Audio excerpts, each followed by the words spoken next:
We're gonna have a sideways video today. Maybe I can lean a little more like this. I don't have fancy equipment. I do this on my phone, in my car, in the parking lot of where I work. So sorry if that's not your thing. I wanted to talk a little bit today about basically getting out of your own head. With social media and the whole instant gratification syndrome that we have in our society today, it's really easy to get caught up on people's perceptions of you and get caught up with, like advertising, seeing everywhere all these skinny, pretty people advertising these pills or these, magic shakes or supplements and this and that and all that. You don't need all that. You don't have to fit into anybody's perception or stereotype of you. You don't have to put labels on things.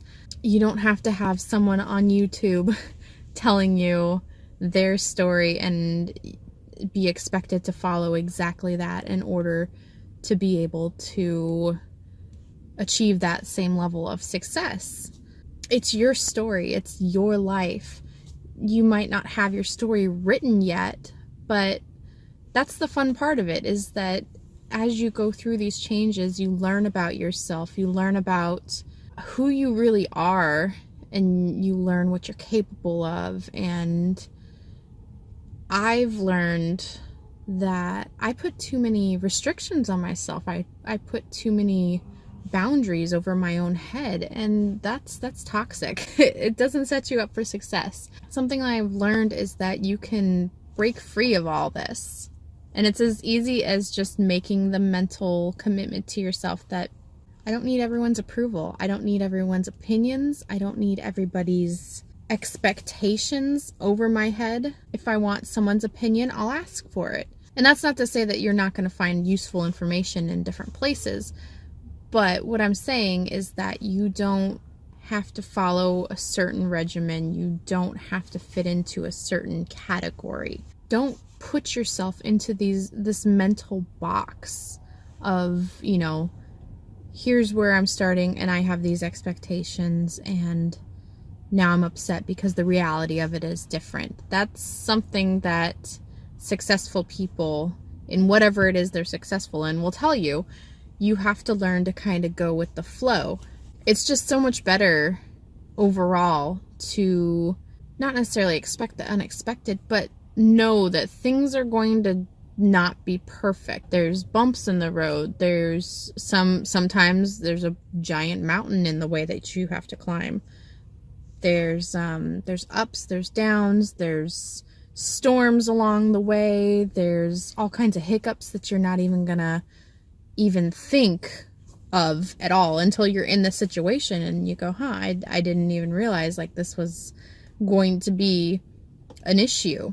Don't be afraid of it. Don't be afraid to hear someone's opinion or thoughts on something that you're doing or you're saying and go, that's nice. And then just move on with your life and do exactly what you know you should be doing. You know yourself better than anybody else. What I'm trying to say is don't be afraid to get out of your own head and out of everybody else's opinions and just do what you want to do. Others can't dictate for you what you need or what's going to work for you or how you should be doing things. That's more or less what I have learned for myself, and I have seen nothing but success and nothing but positive change in my own life, my health, my mental wellness, my physical well-being, spiritual well-being. It's just amazing what can happen when you realize that all these outlines and boxes that people and you put yourself into in different areas of your life, they're all just imaginary. They're in your head and you don't have to live within them. You can go outside of them. It's uncomfortable, but change often is, especially big change. I was told a while ago, if it makes you uncomfortable and uneasy, usually you're going in the right direction. change is supposed to make you feel things. It's supposed to have you feeling a little rocky, but that's when you start learning the most about yourself. You start respecting yourself more, you start loving yourself more, you start realizing, I'm an amazing person. I can do whatever I want. That's it for today. It's pretty short. I just wanted to say that you can break free of that. You just have to make the mental commitment to yourself. Go achieve your goals and get it done.